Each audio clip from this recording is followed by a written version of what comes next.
Leaving Tashkent very early on the morning of June 6, we made a short drive to the Tajikistan border, where, as was typical of all crossings of the Uzbek border, the time involved was longer than the time in the bus. In this case, getting into Tajikistan took almost as much time as getting out of Uzbekistan. Tajikistan is a mountainous, landlocked, sovereign country with a population estimated in 2013 to be 8 million people. It is bordered by Afghanistan and Pakistan to the south, Uzbekistan to the west, Kyrgyzstan to the north, China to the east. Tajikistan was previously home to several ancient cultures and was later home to kingdoms ruled by people of different faiths and cultures. The area has been ruled by numerous empires and dynasties, including most recently the Russian Empire and the Soviet Union. As a result of the breakup of the Soviet Union, Tajikistan became an independent nation in 1991. A civil war was fought almost immediately after independence, lasting from 1992 to 1997. Since the end of that war, newly established political stability and foreign aid have allowed the country's economy to grow. Tajikistan is a presidential republic consisting of 4 provinces. Most of Tajikistan's 8 million people belong to the Tajik ethnic group who speak Tajik, a dialect of modern Persian, although many people also speak Russian. Mountains cover more than 90% of the country. It has a transition economy that is dependent on aluminum and cotton production.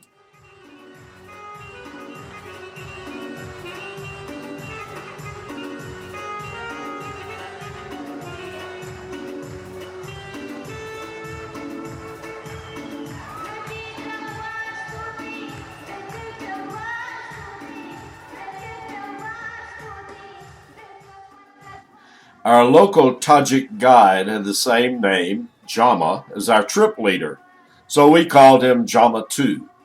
He was delayed in his arrival because of an overnight flight from England, and until he joined us, we were in the capable hands of his assistant Roma and a very charismatic young student guide named Rabboni.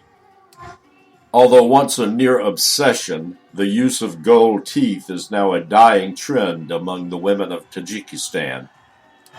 We only spent one night in Tajikistan, and that was in Kujan, the second largest city of the country.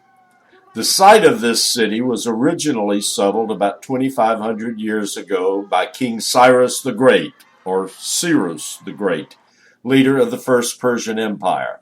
He immodestly named it Syropolis.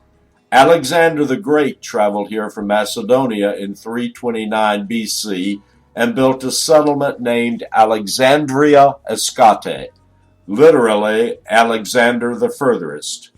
Not long afterwards, Kujan became the first city where Europeans and Chinese got acquainted, and for centuries thereafter, Kujan was a major point on the Silk Road joining East and West. Around the 8th century, Muslim armies invaded, adding yet another layer of religion and culture. In the 13th century, Kujan was laid to waste by the Mongolian forces of Genghis Khan. For most of the 20th century, Kujan was named Leninabad in honor of Vladimir Lenin.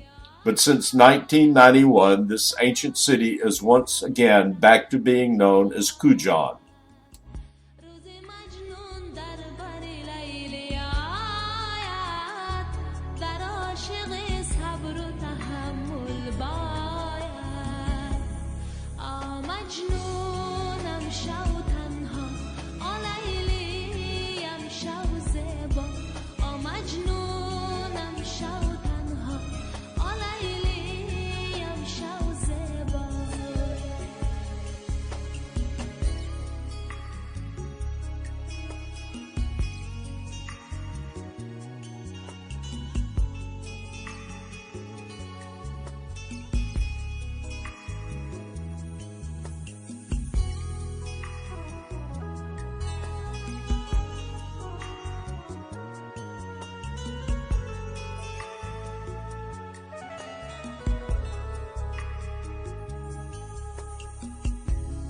زلفانت بود تار ربابم ای نگار من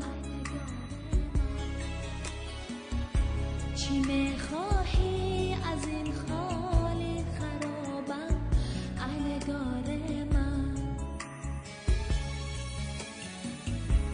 اگر من لایق عشقت نبودم ای نگار من چرا هر نیم شب آیی بخوابم ای نگار ما لیلی لیلی آ لیلی صحرا آ لیلی لیلی شمع محفلم روزی مجنون در بر لیلی آید در عاشق صبر و تحمل باید روزی مجنون در بر لیلی آید در عاشق صبر و تحمل باید آ مجنونم شو تنها آ لیلی ام شو زیبا آ مجنونم شو تنها آ لیلی ام شو زیبا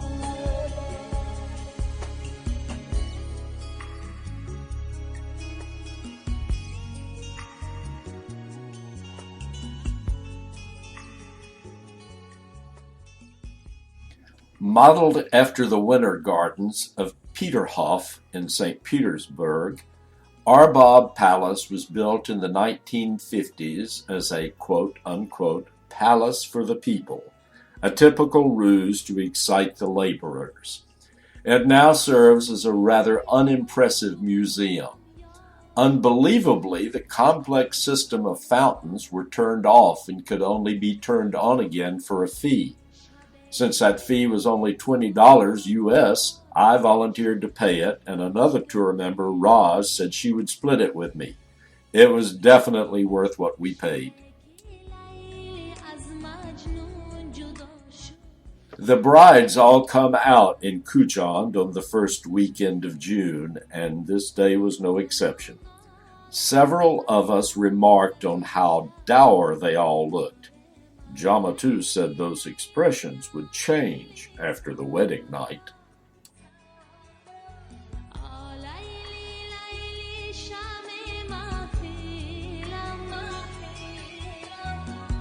روزی مجنون در بر لیلی آید در عاشق صبر و تحمل باید روزی مجنون در بر لیلی آید